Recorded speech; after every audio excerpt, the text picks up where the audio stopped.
Welcome back, designers. We are back here for another video lecture at home. Make sure you have your digital notes document up so you can take some notes as we go along, because you will have a quiz when you return to class tomorrow. So this video is all about a very brief, and I do mean brief, history of graphic design and how it's evolved over the years.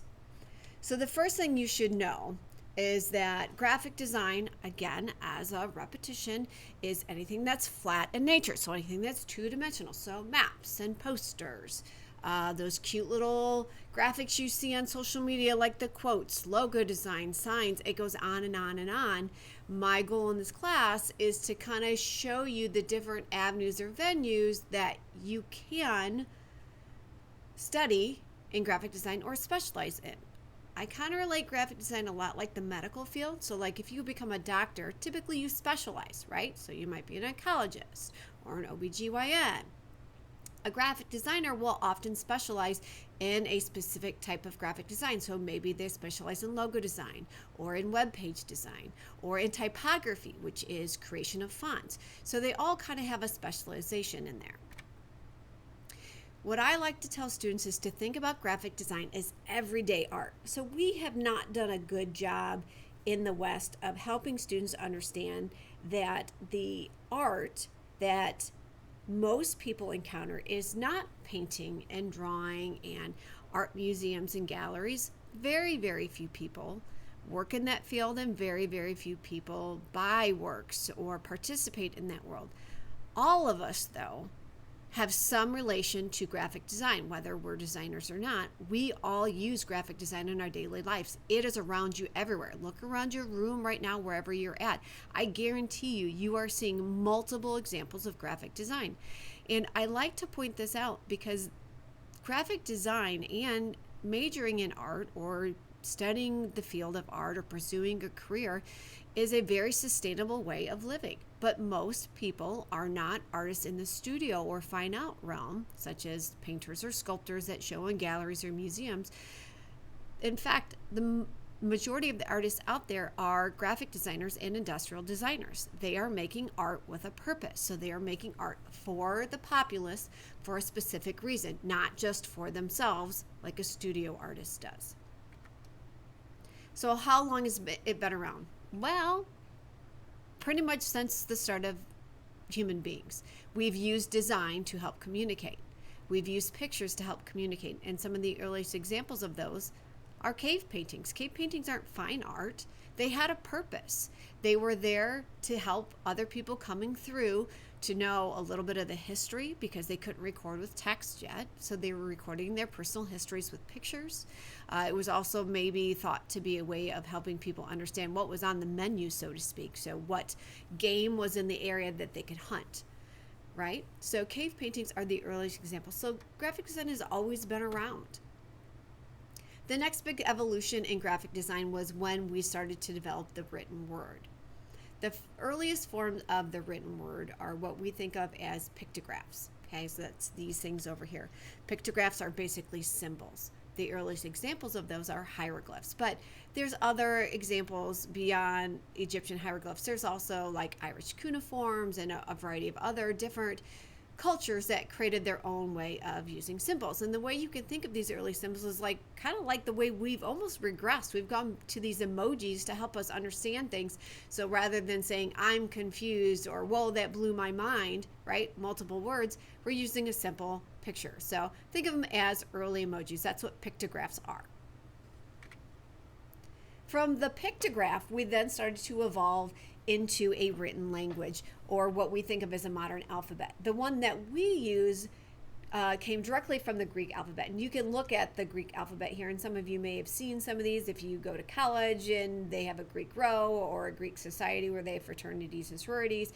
They still utilize this Greek alphabet. So A for alpha, beta, gamma, delta, you've heard those, right? So our modern alphabet was based off of the Greek alphabet. Why? Honestly, because it was the simplest.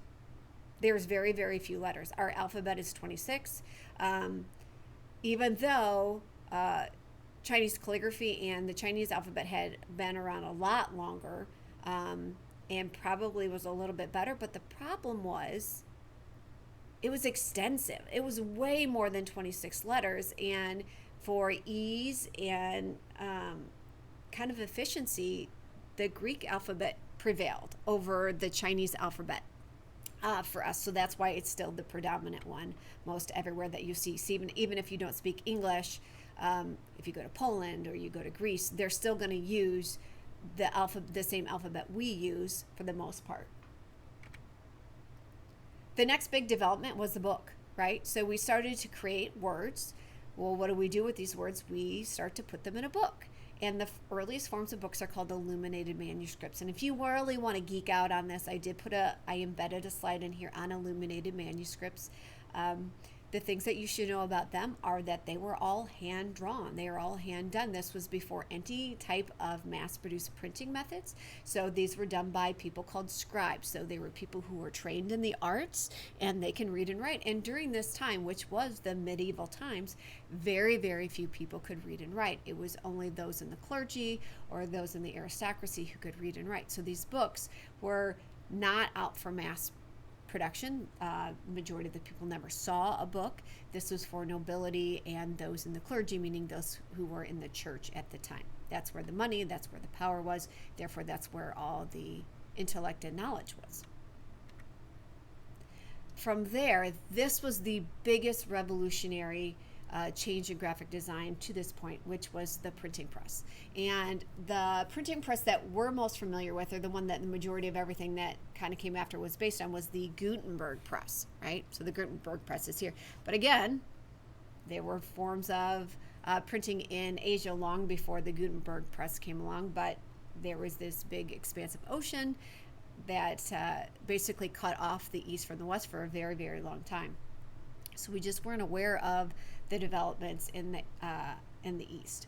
But our modern day printing press, okay, before technology, before computers, was based on the Gutenberg press.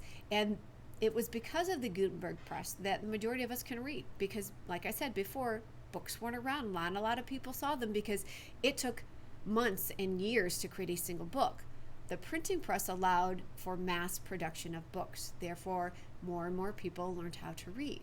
So I like to think it's because of graphic design that we can all read, and civilizations have continued to grow and flourish because of that. And again, if you want to geek out, there is a short video here on what a Gutenberg press looks like and how it functions. The next big invention that shifted and changed the world of graphic design was that of the photograph. And this is an example here of an early camera. They were huge, right? And if you know anything about photography, or if you're interested, think about taking the photography class. They used the very first camera was called the camera obscura, which is what you're seeing here. Very, very large. It wasn't transportable. It took a long time to take a photograph. It wasn't until later on that the Brownie camera, which is the earliest portable cameras, kind of came on the scene. But photography changed things, because no longer did people have to draw pictures by hand. We could now use photographs. And then we even figured out how to get those photographs into printing plates on the Gutenberg press, and how to mass produce photographs as well. That was the next big thing. Not a lot changed for the next 100 years or so until the TV came along. TV did change the world of graphic design, because it gave us one more place to put graphic design, especially advertisements. So in the golden age of TV, which was the middle of the 20th century, so think of it as the 50s and 60s, things started exploding.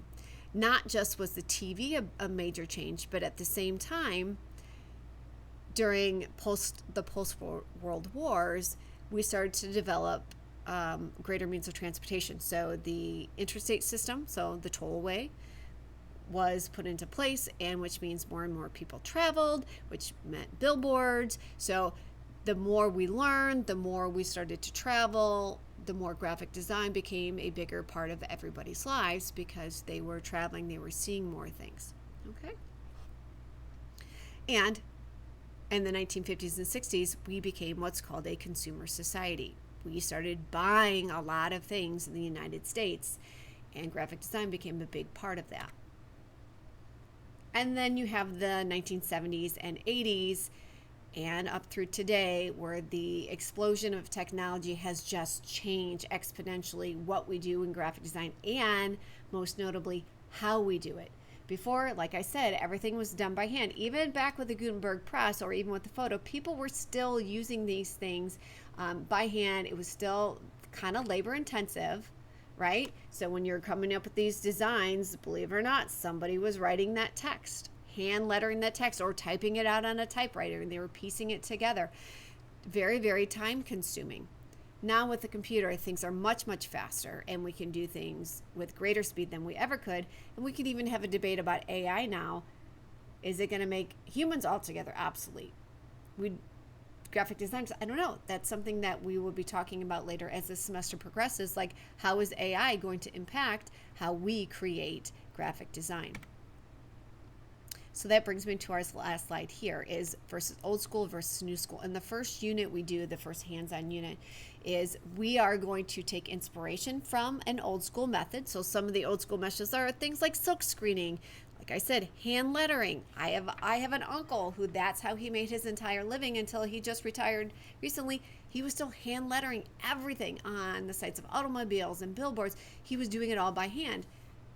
He finally retired because he couldn't keep up with computers, and that's the way it goes. We work 100% on computers, but we're going to use a computer to create an old school method. We're going to use a computer to create a stencil. That is going to be our first project. We will have a video lesson, another video lecture on stencils later, but what you need to know is that when you come back tomorrow, you will have a quiz over the content that I just presented to you, and we're going to be getting into the Adobe Illustrator program. So we're going to get our hands on the computer, a modern day technological tool that we have as a graphic designer, because that's what we're going to do. We will hit some hands-on things. The majority of the work that we do in here is based on the computer. So you will be working through Illustrator Lesson 1. I will give you some directions when you get into class after you take your quiz tomorrow. I will show you this, which is your YouTube channel that you will be using in this class, which is the Print Shop Tutorials, where you are going to be using class time to learn Adobe Illustrator so that you can create these cool projects. Make sure your notes are complete, and I will see you back in class for your quiz on a brief history of graphic design.